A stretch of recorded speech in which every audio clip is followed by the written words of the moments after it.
Welcome aboard Pink Monorail. I'm your pilot, Michelle Valladolid, and next to me is my co-pilot, Noe Valladolid. Hey everybody. Last time we talked about animatronics. This time we're going to talk about Walt Disney. Yes, it's time for Disneyland. On December 5th, 1901, Walter Elias Disney was born in his family's house in Chicago. The house is now a museum and children's learning center. Elias and Flora Disney had 5 children, 4 boys and a girl. From most reports, Elias didn't believe in childhood play, putting his sons to work as soon as they were able. This may have affected Walt in wanting to play with ever bigger toys throughout his life. Flora was softer. When keeping a dairy farm, Elias forbade the children from having butter on their bread. Flora buttered the bottoms of the bread so Elias couldn't see. Elias moved his family from the city to a farm in Marceline, Missouri, which Walt said made him the person he was. He spent his formative years there. He was too young to work, so got to know the farm animals, a pet dog, and a tree he called his dreaming tree. In 1911, when Walt was 10 years old, Elias moved the family to Kansas City, Missouri, and he started Walt on a paper route. Walt never saw a cent of pay. He briefly worked as a news butcher, selling snacks, cigarettes, newspapers, and the like. He said he felt very important wearing a neat blue serge uniform with brass buttons, a peaked cap, and a shiny badge on my lapel. He described the job as brief, exciting, and unprofitable. Disney's Land by Richard Snow quotes Walt. As the train rolled into one station after another, I stood beside the conductor on the car steps to enjoy the envious stares of youngsters waiting on the platform, he said. Railroads loomed large in the scheme of things, and steam engines were formidable and exciting.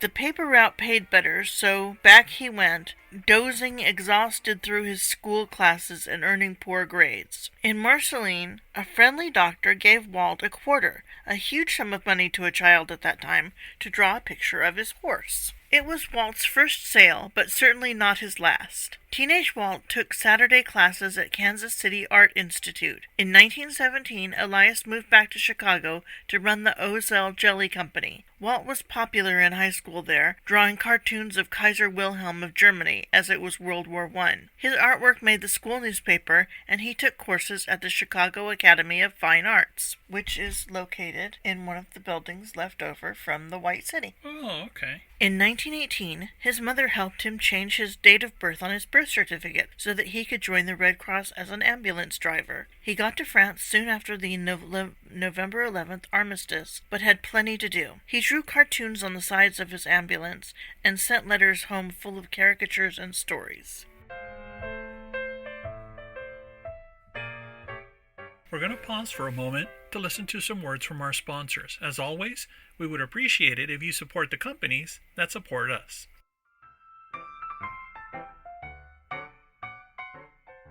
And we're back. Walt's brothers moved out, and he soon followed. He tried to land a job at several Kansas City newspapers, but ended up working for the Pesmer Rubin Commercial Art Studios. He created art, doing artwork, writing copy, and designing program covers for local movie houses. Again, this is from Disney's Land by Richard Snow. The busy Christmas season gave way to a slow January, and Walt found himself out of work along with co-worker Ub Iwerks. Walt liked the cut of Iwerks' jib and formed a partnership, Iwerks Disney, as Disney Iwerks sounded like an optical practice. They found jobs at the Kansas City Film Ad Company, which ran ads for local businesses at movie houses. They used hinged shadow puppets to create the ads in stop motion. Walt thought there was a better way and got his hands on some books about animation. He borrowed a camera and started experimenting with celluloid sheets, which would later be called cells. A moving character would be animated over a static drawing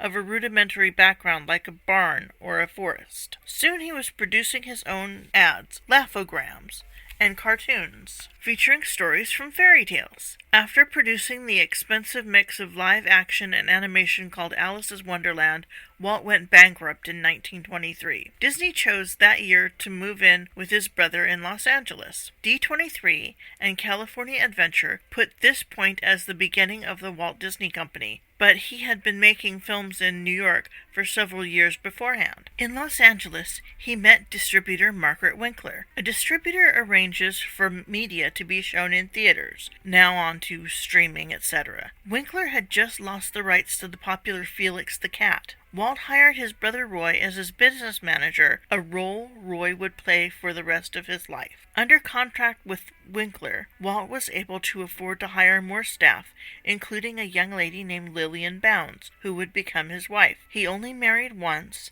and was faithful. They were affectionate even into the later years of their marriage. Walt made the Alice comedies for several years until they waned in popularity. Winkler turned over the distribution rights to Disney to her husband Charles Mintz, who urged Walt to come up with a new character.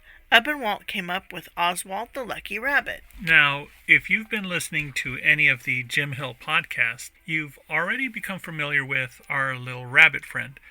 Most recently, Jim did a talk about it for the I Want That Too podcast with Lauren, and he asked me to be on there for a little bit to talk about my Oswald collection. So the thing that a lot of the Disney fans know is that Walt came up with the idea, the story goes, Walt came up with the idea for Mickey Mouse on the way home on a train trip. The thing that not a lot of the Disney fans realized was, what was he doing on the train? And why was he coming up with a cartoon character? And that actually goes back to the whole Mintz Winkler. So Oswald was owned by Universal Studios, and Walt had gone to... How many shorts were there?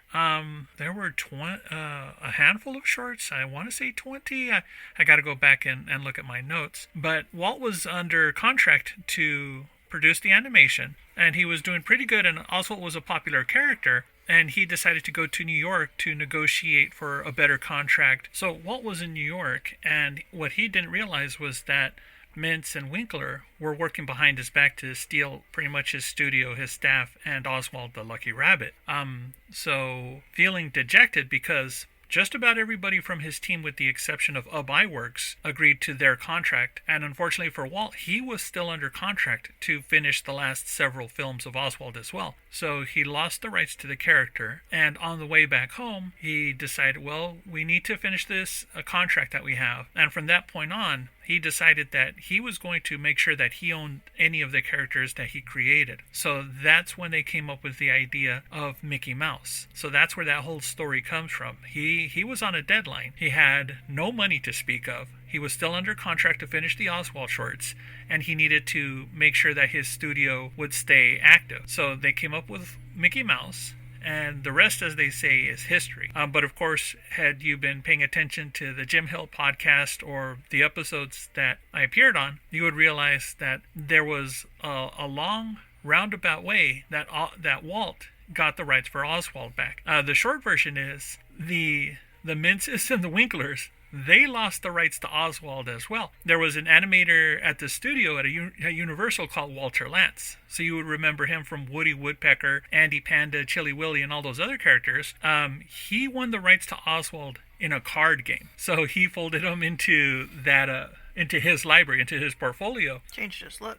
In the comics, he looked more like a traditional anthropomorphic rabbit. And then in the early 2000s, Universal and Disney were in negotiations for Al Michaels, the football commentator. That was when Bob Iger was in charge. He had taken over from Michael Eisner. And the deal was pretty much set, and he was looking back at the portfolio, and he realized that this was a chance to try to get back the rights to Oswald. So he calls the president of Universal, and he says, hey, as long as you guys are getting Al Michaels, can we get the rights to Oswald back? And the president of Universal was familiar with the portfolio of the characters that they owned, and he said pretty much, oh, you sly dog, yes, you can get the rights back. So the apocryphal story, based on witnesses that were there, were they got the rights back. They told Walt's grandchildren, by the way, we got the rights to Oswald back. Diane. And so Diane said, who? So I'm bound to believe in that story because from all accounts, Walt didn't really talk about Oswald, because once he lost the rights to the character, it sort of left him a little bit upset about it. So he wouldn't want to bring that up, not to his family, not to anybody. Hey, this is the one that got away. Fortunately for us, Oswald came back, and if you want to see him, you could visit him at a couple of the Disney parks. we're going to pause for a moment to listen to some words from our sponsors. As always, we would appreciate it if you support the companies that support us.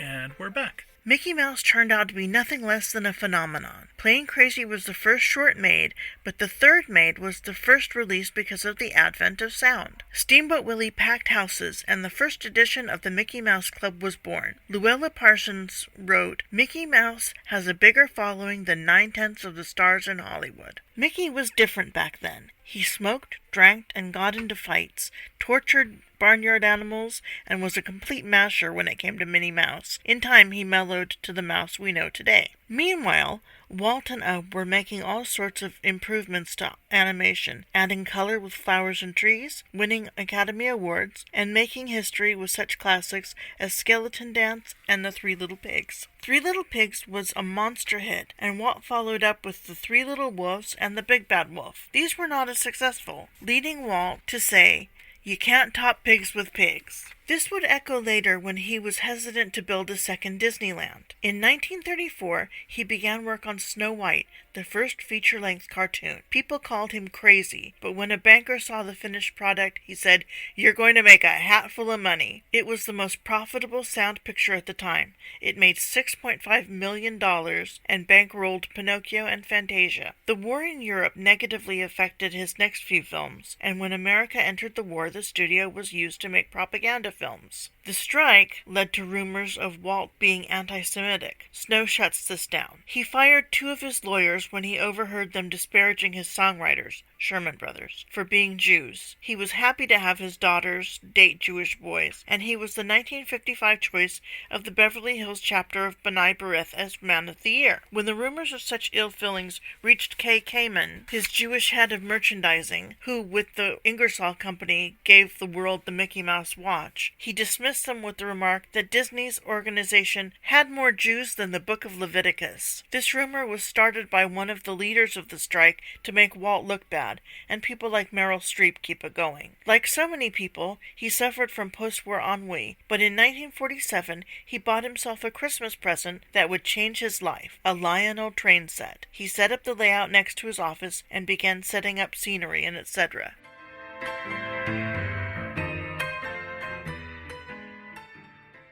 Joining me is Roger Colton, my dear friend and a well-informed fan of railways and Disney. Hello there. Hi, Roger. I want to talk to you about the railroad fair that Walt went to, and it all started with him playing polo. Okay. And falling off his horse a lot. He hurt his neck, and he had to get regular massages from one Hazel George, who put up with nothing from Walt. Walt said that he was going to be looking down someday at his studio after he was gone, and Hazel said, "How do you know you won't be using a periscope?" He called her a smartass. But she noticed that he had daily massages and hot compresses and cold compresses put on his neck because he was in pain all the time. But she noticed that he was getting really, really stressed out and nearing another nervous breakdown, which he had one in 1931, and that he was showing signs again. And she suggested that he go to the railroad fair and take a week off, and that he take Ward Kimball with him, because Ward knows a thing or two about trains. Well, my understanding is that the story actually is told a little differently. You're right. Walt had played polo with quite a number of the Hollywood set. People like, now I'm blanking on that. But yes, he had played polo with a variety of Hollywood stars. And he had fallen off the horse and indeed had injured his neck. And it was one of the things that had led to him being in pain. And he was indeed receiving massage therapy, heat therapy, and the occasional, more than the occasional application of Scotch Mist in the afternoon there at the studio from the nurse Hazel George. But yes, my understanding is that she had observed that he did need to have some distraction. She suggested that a long trip someplace might be a good distraction. And one of the things that she had, I guess, read in a magazine was that there was to be held in Chicago, the Chicago Railroad Fair, which was commemorating 100 years of railroad history west of Chicago. It was involved participation by railroads around the country, because this was, of course, after World War II, and they were looking to do anything they could to increase travel post-war. And by having the railroad fair, the idea was that it would offer people the opportunity to come to Chicago and see what the various railroads had to offer. One of the people she knew who had an interest in railroading there at the studio, among others, was Ward Kimball. And she suggested that Ward would definitely be a good one to join Walt on his trip to Chicago. So, yeah, that's pretty much how it started. Now, Ward Kimball knew a little about trains. He had a full-size steam train in his backyard. Right. Ward had purchased, well, actually, going back, Ward had gotten interested in railroading as a young man, but as time had passed, actually during his honeymoon with Betty Kimball, they had traveled around to various places all around California and Nevada, and so they had seen a lot of the railroading that was going away before the war, and then, of course, after the war. At one point, a good friend of Ward and Betty's, Jerry Best, who had worked at 20th Century Fox and other studios, had informed Ward that the Southern Pacific was closing down operations on their narrow gauge railroad, a railroad that ran between Mina, California, Mina, Nevada, up and over Mount Montgomery, and then down into the Owena River Valley. Now, narrow gauge is 3 feet, right? Narrow gauge, yes. It's anything less than the standard gauge, which is 4 feet 8.5 inches. Okay. Which is alleged to be the same distance that railroading started in Britain, because that was the distance between Roman chariot wheels, allegedly. But it was the common gauge that most of the railroads had gotten together and had adopted so that they could interchange traffic between the railroads, freight traffic specifically. So in this case, the Southern Pacific Line was originally 3-foot gauge, so that's 36 inches between the rails, and had run from a connection in central Nevada down into eastern California, ending at Keeler, which I believe was the name of the station. But it was never really what you would call a roaring success. It did actually feed some traffic during various mining booms that happened in the areas. But the Southern Pacific had decided before the war to actually cease operations between Mina, Nevada, and into California over Mount Montgomery Pass. So they had surplus equipment, one of which was a passenger car. And Ward had a collection of railroad toys and other ephemera, and Betty had suggested, well, maybe this would be ideal to have something to put all of that to get it out of the house. And little did she know what she was opening the door to, because later on it came that there was another railroad in Nevada that was closing down operations, and they actually had some steam locomotives. And Ward went and looked and made a bid on one, and soon enough, there was a full-size narrow-gauge steam locomotive being shipped by rail car from Nevada to Southern California to go in the Kimball's backyard. Was that the Emma, Nevada? That's the Emma, Nevada. The Emma, Nevada was originally a locomotive called the Sidney Dillon that was from the Nevada Central number 2 when it had been owned by the Union Pacific at one point. It had been used actually in some of the scrapping of the railroad that it was on, called the Nevada Central out of Battle Mountain, Nevada, where it connected with the former Central Pacific Transcontinental Line, which at that point had become the Southern Pacific.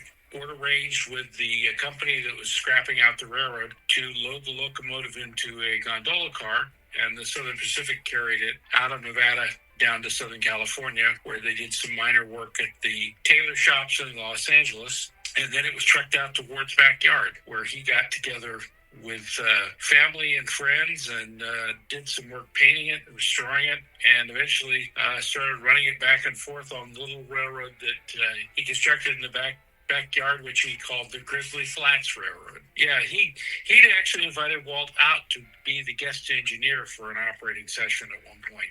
So when it came time to go to Chicago, Ward was certainly interested, because one of the things that this railroad fair had was a collection of equipment from the various railroads that were participating on display, and actually in a pageant that was held several times a day on the shores of Lake Michigan. Now, when Lennox Lore, head of the Chicago Museum of Science and Industry, found out they were there, he gave them backstage passes, and they really had some fun. Yes, they did. They got to go and visit the equipment that was being used in the pageant. And Walt and Ward got to operate some of that equipment as well. There was a lot of different original equipment, and then some replicas that had been created for other events that were also there to tell the story of, again, the railroad and the anniversary of the 100 years of service west of Chicago. Yeah, one of these was the DeWitt Clinton, which was a replica made for the 1893 Chicago World's Fair. It was a replica of the fourth locomotive to ever be in America. Yes, and the thing about that was actually, there were a whole series of locomotive replicas and replica coaches that were there. The interesting thing about that is, of course, that Lennox Lore was the president of the Museum of Science and Industry, which, of course, was in a location that was left over from the 1893 exposition. That's right. And it was actually held, the exposition itself was held not far from the museum. But it was interesting because the various railroads all came and they built a variety of things. The Chicago, Burlington, and Quincy actually built a 3-foot gauge excursion train, which ran the lengths of the ground. It was called the Deadwood Central, and it was an actual refurbished Colorado and Southern steam locomotive that had been built in 1882 with coaches, open observation cars, and a railway post office car. So the idea was that that was kind of an interesting idea, that it tied back to the original 1893 exposition. The other one that was interesting was the Western Pacific actually got a San Francisco cable car and constructed a cable car operation that ran around a cafe, again, right on the shores of Lake Michigan. The interesting thing about that is that there was a gentleman who was in charge of the construction of that, whose name was Eric Thompson. He was from the engineering department at the railroad and was sent with a carload of lumber and the equipment to build this railroad, because he had the knowledge, a little bit of knowledge, I should say, about the cable car system. But Eric later went on to build another railroad in the San Francisco Bay Area, his own little railroad called Redwood Valley Railway. And the thing that was interesting about that was that it was a smaller gauge. It was a smaller gauge railroad. Eric had an interest in the narrow gauge railroading of the 1880s, 1890s, and wanted to see it preserved, because after the war, a lot of it was gone. And so by creating it in miniature, he could do something that would allow him to preserve the technology, but also, give him a chance to exercise his own interests as well. That actually was built in the Tilden Regional Park in the hills above Berkeley. And in 1952, Walt was touring around looking at various smaller railroads, because he was interested in possibly using something of a miniature railroad in his theme park that he was planning, which came to be Disneyland. One of the two railroads that he visited in the Bay Area, there was the Billy Jones Wildcat in Los Gatos, which currently is still running in a park. If you see pictures of Walt standing with another locomotive holding an oil can, dressed up in blue coveralls and a cap, that's the Billy Jones Wildcat Railroad. But on that same trip, Walt did come up to Berkeley and visited the Redwood Valley with Eric Thompson. So the story, as has been told, to travel to Chicago, Walt and Ward were going to take the Super Chief, the Santa Fe streamlined train that operated at that time. Walt and Lillian both had ridden the Super Chief a number of times back and forth between Chicago and Los Angeles, and then from Chicago further on to New York, aboard the 20th Century Limited. So somewhat an old friend was the Super Chief when it came to Walt. There's some good stories that come out of that trip. Apparently, Ward had heard of the Fred Harvey meal service that was provided aboard the Super Chief. Fred Harvey was a company that provided meal service at meal stops all along the Santa Fe Railroad, but also then provided the dining car meals. And Ward was really looking forward to having the beef stew, because the beef stew was made from a lot of the leftover cuts of beef aboard the dining cars. And so you got a lot of good aged beef that came time for the stew. And that evening, before going to the dining car, Walt, of course, invited Ward back to his room to spend some time and enjoy a little before-dinner cocktail, which in this case was Walt's favorite scotch, which Ward did not care for at all. But being the good-humored person that he was, Ward nursed his scotch while talking with Walt. And eventually it came time to go to dinner in the dining car, and they were all settled in by the steward at their table. They had menus. Ward, of course, was looking forward to this beef stew, but Walt would have absolutely none of it. They were going to have choice steaks and all the trimmings. And again, Ward just smiled and said, "Sure, Walt, that sounds great." But yes, they did go off to Chicago and had quite the time. Apparently, during a performance of this pageant at the fair, Walt actually was given a role to play as a visiting dignitary. Who was actually seated at rode into town on a train and got off and was seated at a table at what was a recreation of the Harvey House. And Ward apparently spent the time moving around various locomotives backstage.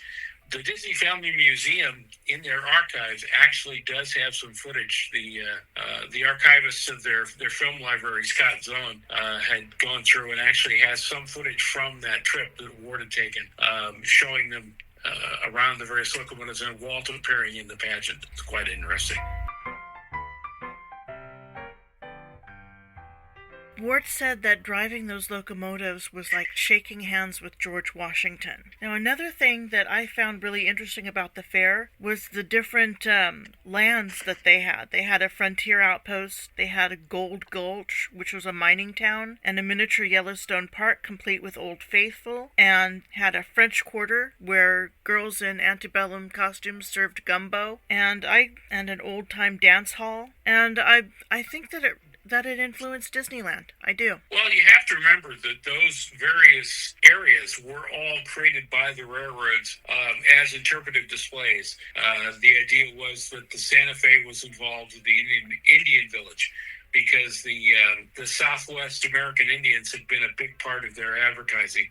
Other railroads, likewise, the Northern Pacific and the Great Northern had used some of the Plains Indians and Northern Rockies Indians in their advertising. But yes, the idea was that the railroads had all created various attractions to draw guests in to see what they had to experience when you traveled. I mean, the idea of the New Orleans area, I'm not sure who created that, but there were various exhibitions all throughout put on by the various railroads. I mean, these were railroads from all across the country who wanted to attract travelers, and being able to give guests the experience of visiting that definitely was part of it. And I could see how that could have influenced Walt in his thinking about the various areas of Disneyland as they later became known as lands. So yeah, they definitely could have had a part to play in that. Now, on the way home, they stopped by the compound, I guess it were, of Henry Ford. Yeah, actually, the Henry Ford had collected quite a group of equipment of all different kinds, not to mention buildings and other things. He had created the Henry Ford Museum at Greenfield Village, and they had a whole variety of things. And again, it was an opportunity to see things on display and participate in some of the activities around the museum. One of the things that has since shown up have been the pictures of Walt and Ward posed in various kinetotype locations and recreating various activities. But they did actually get a chance to view the equipment and other railroad equipment which had been on display there at the Greenfield. He also had a steamboat. Yes, a steamboat on the lake. And Thomas Edison's Menlo Park Laboratory, Noah Webster's house, the slave cabin where George Washington Carver was born, and a courthouse where Abraham Lincoln had practiced law.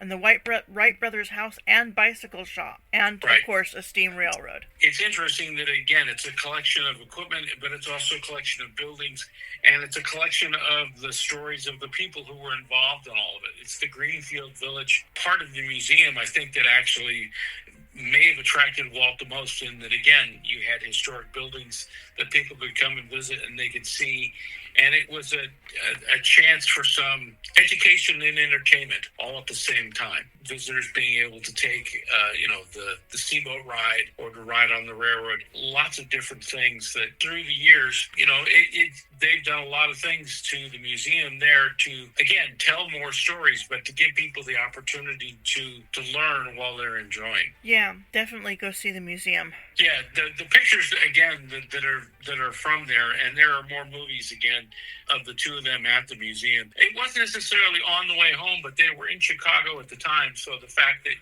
running up to visit the museum, it was the whole idea that the Henry Ford Museum offers, again, that opportunity to learn about stories of innovation, to learn about how people have made an impact, and to actually be able to see and actually be in the same places that you mentioned, the Menlo Park of Edison. These were opportunities that the average person may never have seen. It's interesting because one of the things that ties back into the railroad exposition was the American Freedom Train had been on tour and actually visited the museum during the exposition. I don't know if it was there when Walt was there. The Freedom Train took documents, artifacts, stories, and was touring all around the country to give people a chance to see these things who had never seen them before. In a lot of ways, there have been a lot of different places that have come since. I mean, historical Williamsburg, Mystic Seaport, a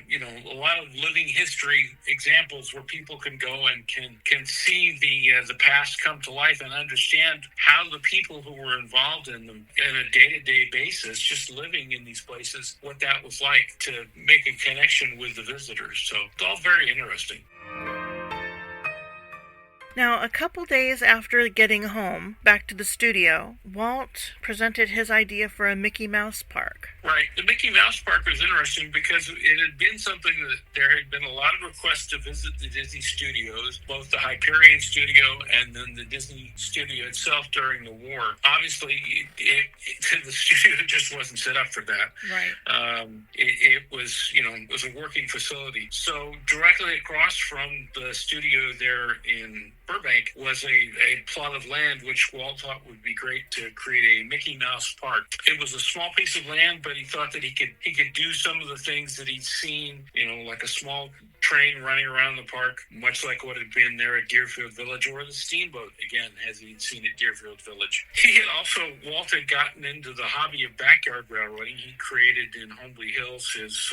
this is what I want to talk to you about. Okay. Walt's Backyard Railroad. The Okay. Carolwood Pacific. The Carolwood Pacific, right. So let's back up a bit. Walt had he'd gotten into the miniature railroad hobby because there were several other people besides Ward at the studio who had miniature railroading as their interest. Ollie Johnson was probably the most notable in that he had a small backyard railroad, but later actually got another narrow gauge railroad that he had on another piece of property that he owned. Ollie was one of the people that Walt had come to visit and had seen and had operated the small scale steam railroad around the backyard. So he kind of got in the bug. It was a good thing that he could get involved with something that he could take away from time at the studio and distract himself from all the pressures of everything that was going on, especially after the war, trying to rebuild the lost income from overseas and just start the studio back into the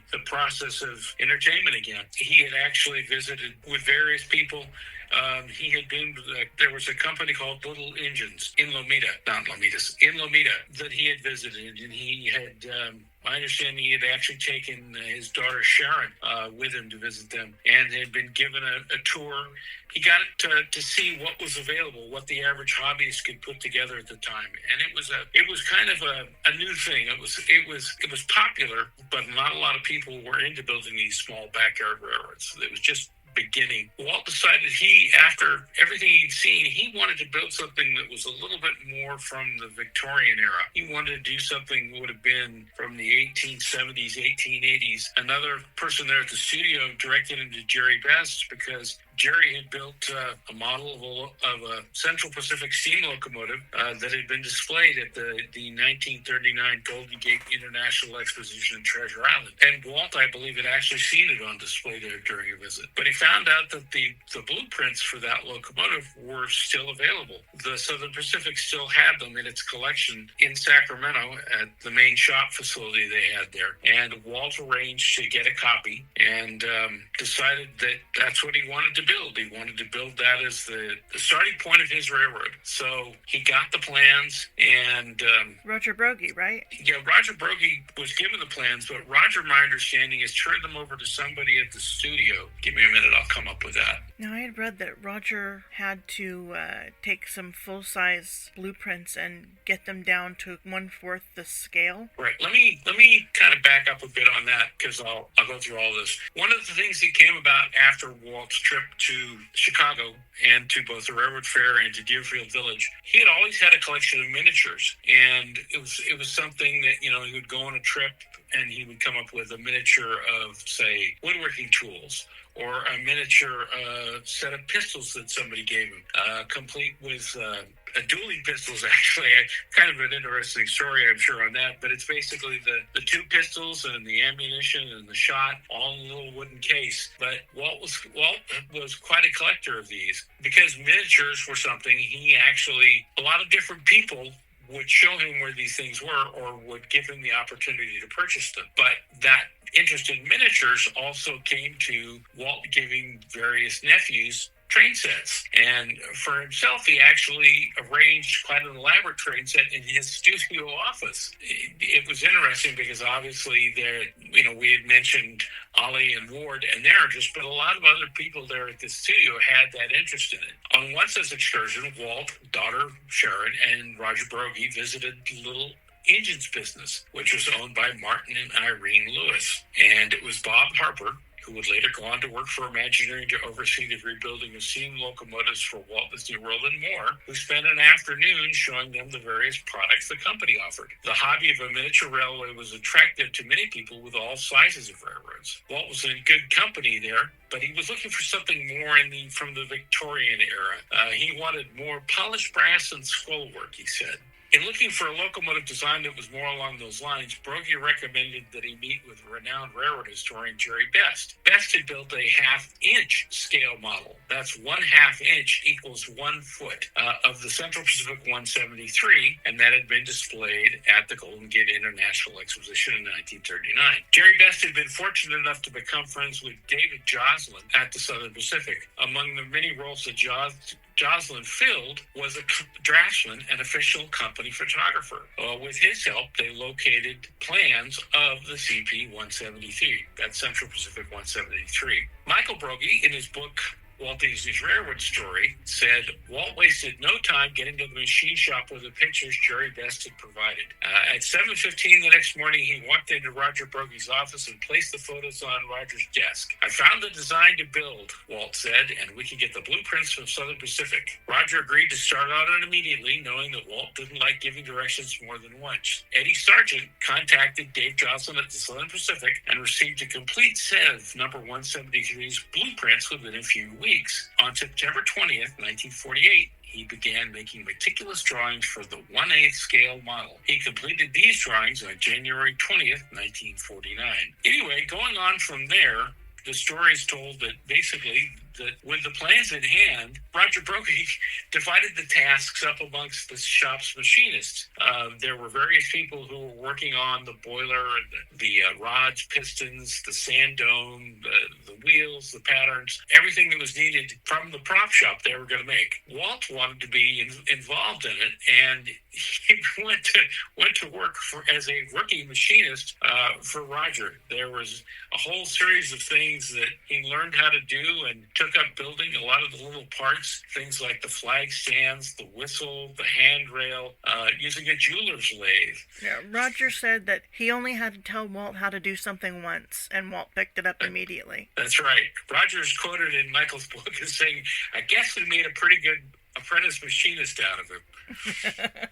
So months later, it was all ready to go. Walt christened it the Lily Bell, after his wife, of course. And the CP-173 made its first runs on stage one at the studio on December 24th, 1949. It came to be that the full-size railroad was then built around the house in Holmby Hills on Carrollwood Drive. That's an interesting story all in itself, because it involved a variety of things. Walt was tromping around the property trying to figure out what would be the best part of the property to build the railroad and have his opportunity to experience the distraction. Lillian was all in favor of it, but she wasn't really pleased, because Walt here was tromping through her flower gardens, planning all kinds of places to put the railroad, whereas Lillian had decided where to put the flower gardens. So apparently Walt took this in hand and actually had a document drawn up between Lillian, Diane, and Sharon and himself that gave him the right-of-way to build the Carrollwood Pacific Railroad there in the backyard. And it included a tunnel under Lillian's flower beds so that they wouldn't be disturbed. It was quite interesting. While the she played canasta. Yes. Yeah, the thing that was interesting is that Walt actually, down on the property, he needed a place to work on the railroad equipment, and he had a barn built that was very similar to barns that he had been in, that he'd grown up around Marceline in. So that was a place that the equipment would be stored, but it would also give him a place to go work on things away from the house. That barn still exists today. It's the Carrollwood Foundation operates it in Griffith Park, and people can go and can visit the barn and see other parts of history there from the Carrollwood Pacific, as well as one of the original cars from the Disneyland and Santa Fe Railroad, the original Combine. Yeah. The Combine that had been on the original Santa Fe and Disneyland passenger train known as Retlaw 1. But now, that's the first Sunday of every month, right? Yes, it is. The first Sunday of every month they are open. No, he had a lot of celebrities come on his railroad. A lot of celebrity visitors. Yes, a lot of different guests, and it's one of the things that some of it has ended up in footage for promotional uses.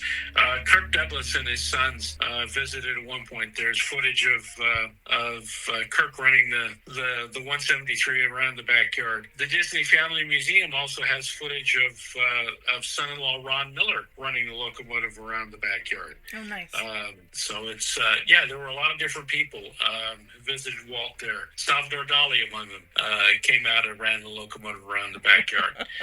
Unfortunately, it got to the point where there were just too many people who were coming to visit the railroad, and it actually led to a derailment of the train, a minor derailment, and a minor injury to a child, is my understanding. She got her leg scalded, right? Yeah, from steam that was escaping from a broken whistle.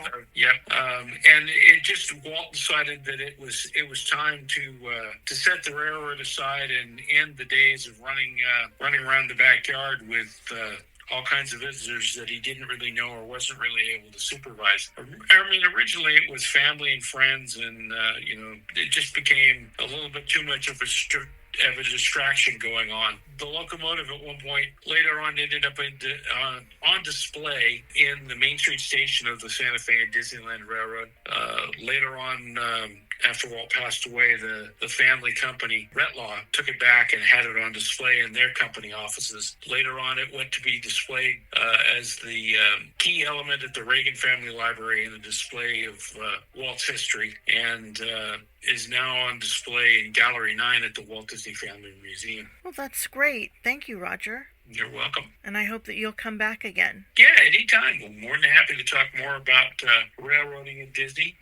It's kind of a fascinating story. I mean, the big thing is that Walt has always had a passion for railroading. I think a lot of it was because it offered the chance to get away from the small town life there in Marceline and was an opportunity to maybe imagine what life was like elsewhere, or he all kinds of family stories, and we can get into all that at another time. Definitely, definitely.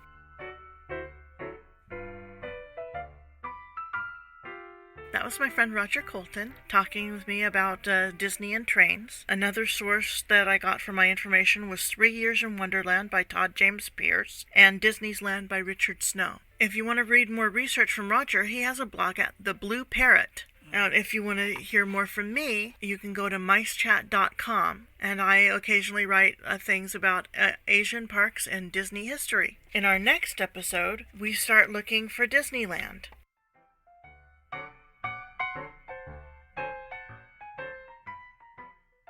A special shout out to our sponsor, Circa 1955. Nicole is the founder of Luxaloom, a small company that makes candles, wax melts, and room sprays. She creates scents that capture the season, nature, or wonderful memories. She also takes commissions for larger orders, such as weddings or company gifts. It turns out that Nicole is also a huge Disney fan and has a line called Circa 1955. She creates scents inspired by all things Disney. This includes the parks, attractions, treats, and films. She creates each formula and batch of candles herself. For every one scent she's released, she's probably made over 200 trials just to get the smell right. Don't take my word for it. Go to circa1955.com, order a candle, and use promo code PINK15. That's PINK15 to get 15% off your purchase. Support a small company that also gives back to the community. You're going to love it. Another shout out to Jim Hill for hosting Pink Monorail on his podcast network. The Jim Hill Podcast Network also includes Looking at Lucasfilm, The Disney Dish, I Want That, and Fine Tuning. Thanks for listening, and be sure to like, subscribe, and leave a review for each podcast. Have a great day.